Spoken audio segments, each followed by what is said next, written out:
When a major conflict breaks out today, the world naturally looks to the United Nations, and often what they see is gridlock. In recent years, from Syria to Ukraine, resolutions to stop the violence have been halted in their tracks by a single veto in the Security Council, leaving the organization looking completely paralyzed. But step outside the Security Council chamber, and a completely different reality emerges. UN agencies feed roughly 80 million people in dozens of countries and administer vaccines that save the lives of millions of children every single year. How can the largest intergovernmental body in human history be simultaneously so effective at saving lives on the ground, yet so helpless to stop the wars that put those lives in danger? These contradictions aren't an accident. They are intentional design choices, forged in the ashes of the Second World War. To understand why the UN works this way, we have to look at its predecessor.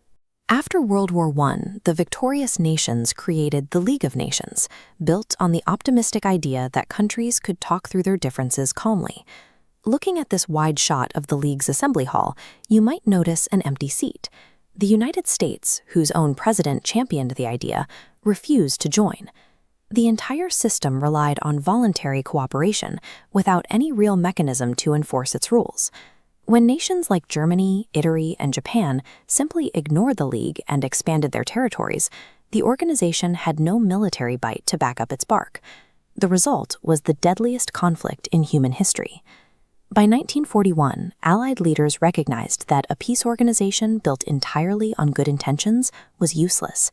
Whatever came next had to be anchored in the brutal, pragmatic reality of military power. The architecture of the new United Nations was drafted while the bombs were still falling. Starting with the 1942 Declaration of the United Nations, the planning moved behind closed doors. At the Dumbarton Oaks Estate in 1944, delegates pored over blueprints for an organization that would ensure collective security. But the structure wasn't designed by a broad, equal committee.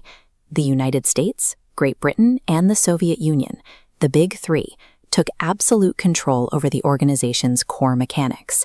At the Yalta Conference in February 1945, Franklin Roosevelt, Winston Churchill, and Joseph Stalin sat around this table and cemented their dominance.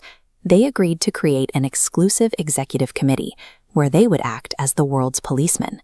The United Nations was not born from a global democratic election. It was a security apparatus engineered by the victors to manage the post-war world order. That April, delegates from 50 nations arrived in San Francisco to finalize and sign the UN Charter. What they agreed to was an organization powered by two very different engines. This chart shows the first engine, the General Assembly. Here, the egalitarian principle of one nation, one vote applies. This branch connects to an expansive network of agencies, like the World Health Organization and UNICEF, focused entirely on economic development, global health, and human rights. But the second engine operates on a completely different logic. The Security Council concentrates ultimate power into a tight inner circle of 5 permanent members: the US, the UK, France, Russia, and China. Smaller nations at the San Francisco Conference fiercely opposed the design of this council. It granted these 5 superpowers a permanent veto, meaning any single one of them could block an enforcement action, even if the rest of the world agreed on it. The superpowers refused to compromise. If they couldn't guarantee their own national sovereignty would be protected from international meddling, neither the United States nor the Soviet Union would have signed the charter. The veto was the price of their participation. Almost immediately, the veto functioned exactly as intended. As the US and USSR descended into the Cold War, they used their power in this chamber to systematically block each other's initiatives, freezing the Security Council in a state of strict gridlock. Unable to stop conflicts directly involving the superpowers, the UN had to adapt. They invented the concept of peacekeeping, deploying these blue-helmeted forces to manage smaller, proxy conflicts, acting as neutral buffers rather than combatants.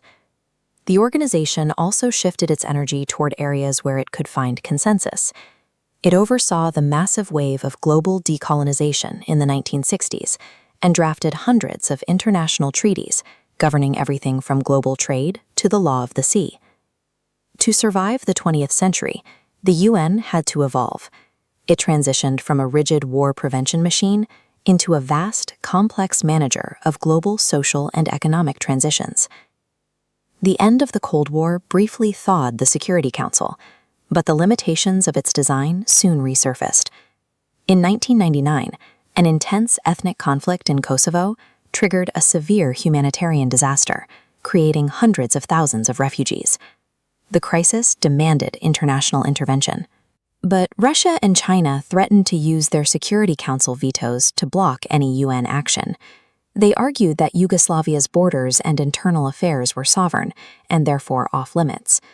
Faced with a mounting death toll, the United States and NATO bypassed the United Nations entirely. They launched a unilateral bombing campaign over Yugoslavia to halt the crisis without Security Council authorization.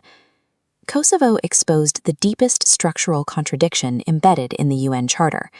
The organization is legally bound to protect the territorial sovereignty of its member states, while simultaneously promising to defend universal human rights. When a state abuses its own people, those two mandates collide. We often expect the United Nations to act like a global government, but it was never built to be one. It possesses no independent military and cannot force a superpower to act against its own interests. Yet it remains the indispensable scaffolding for modern civilization. It provides the logistical backbone to eradicate diseases, feed the displaced, and keep lines of diplomatic communication open when they are needed most. Former Secretary General Dag Hammarskjöld captured this reality. The United Nations, he noted, was not created to take mankind to heaven, but to save humanity from hell.